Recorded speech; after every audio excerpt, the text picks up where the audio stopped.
اهلا وسهلا بكل متابعيني الكرام، يا رب تكونوا بالف خير.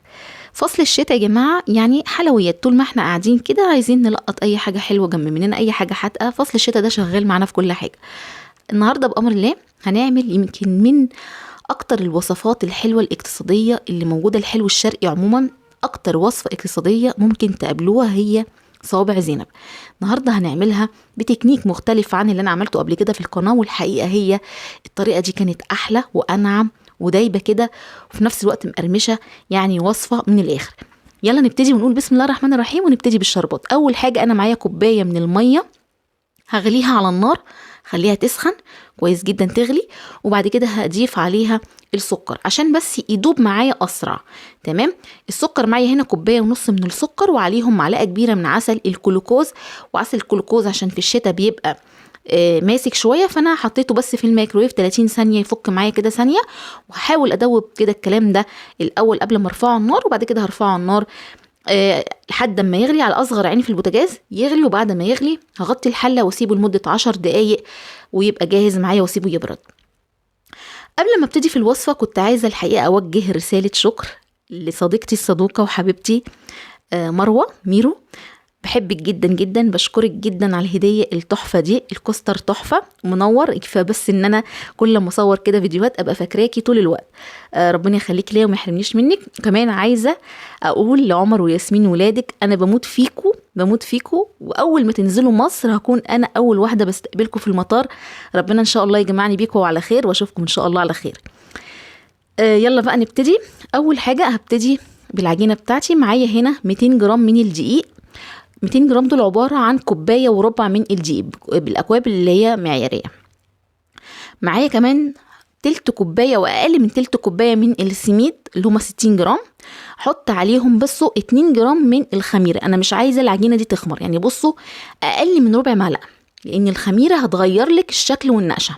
معلقة صغيرة من السكر، لأن السكر لو احنا زودناه هيدي لون أسرع لصوابع زينب، وأنا مش عايزة كده، أنا عايزة لون موحد وحلو. طبعا رشة الملح وخلاص على كده. شايفين المكونات بسيطة خالص ازاي.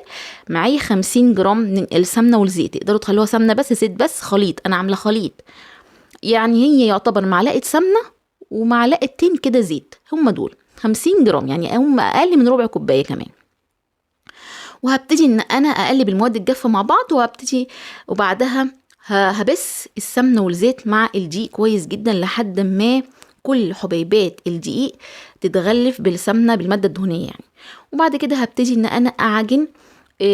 العجين هنا انا بحطه بقى وبعجن بشويش خالص، وبقى حريصة جدا وانا بحط المية، لان العجينة انا النهاردة عايزاها متماسكة مش عايزاها طرية. فهي خدت مني تلت كوباية ومعلقة. فخدوا بالكم، حطيت الاول تلت كوبايه كلها، وبعدين حسيت ان العجينه لسه عايزه تتجمع، جمعتها بمعلقه ميه كمان واتجمعت معايا.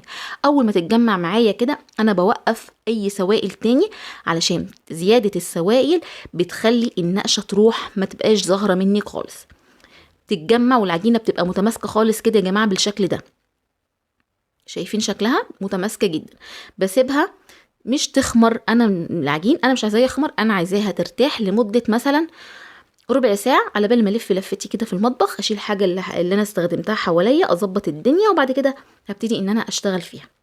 انا النهاردة هوزن كل قطعة من دي، يعني هي بتتراوح يا جماعة من 8 جرام ل 15 جرام حسب حجم الصباع او صباع زينب اللي انت عايزاه. انا النهاردة خليته في الوسط، عملته 10 جرام، وخدت بس نص العجين وسبتها وغطيتها، وهشتغل بنص العجين، لان انا من دلوقتي عايزه اشتغل بسرعه، لان انا مش عايزه العجينه تقعد كتير وتخمر والكلام ده. فانا خدت نص العجين، وهبتدي ان انا اوزن كوره كوره. كل كوره معايا هتبقى 10 جرام، وهبتدي ان انا اعجنها بايدي. يعني ايه؟ يعني زي ما بيقولوا كده، تخدميها شويه بايدك. كل كوره كده اخدميها شويه بايدك قبل ما تشكليها، علشان تديكي شكل متناسق في الاخر. شايفين انا ايه؟ بدعك كده كل كوره بايدي، لان العجينه اصلا متماسكه. وهتبتدي بقى تشكلي بعد ما خلصتي وقطعتي كله. هتبتدي ان انت تشكلي بقى على اي حاجه. تلاقي عندك حاجات في المطبخ كتير قوي تنفع. انا النهارده مشكله على شبكه الفرن الكهرباء. تقدري تشكلي على مصفى، تقدري تشكلي مصفى مخرمه، مبشره، اللي هي بصمه الكحك. اي شكل عندك هتلاقي فيه الشكل المربعات ده او السمبوكسات او الدوائر، يعني اي حاجه. المهم ده بيكون الشكل بتاعي. انا بضغط، بعمل كده زي صباع، وبعد كده بضغطه على النقشه، وبعد كده ببرمه برمه خفيفه بتديني الشكل اللي كلكم عارفينه ده. شايفين بقى النقشه بارزه معايا ازاي؟ علشان خاطر انا مش مكتره سوائل، وفي نفس الوقت العجينه فيها نسبه خميره قليله، فملحقش تخمر، لان الخميره طبعا هتغير لك كل الكلام ده. فالنقشه معايا مظبوطه جدا جدا. وده شكله. عملت النص الكميه، هروح اقليها على طول. في الوقت اللي انا كنت بشكل فيه كنت حاطه الزيت على النار، لان عايزه اشكل واقلي على طول، فخدوا بالكم الزيت لازم يكون سخن جدا معايا ومتوسط الحراره. انا ما بعملش على نار عاليه، عشان النار العاليه هتديني لون بسرعه من بره، ومن جوه هتكون نيه، فانا مش عايزه كده.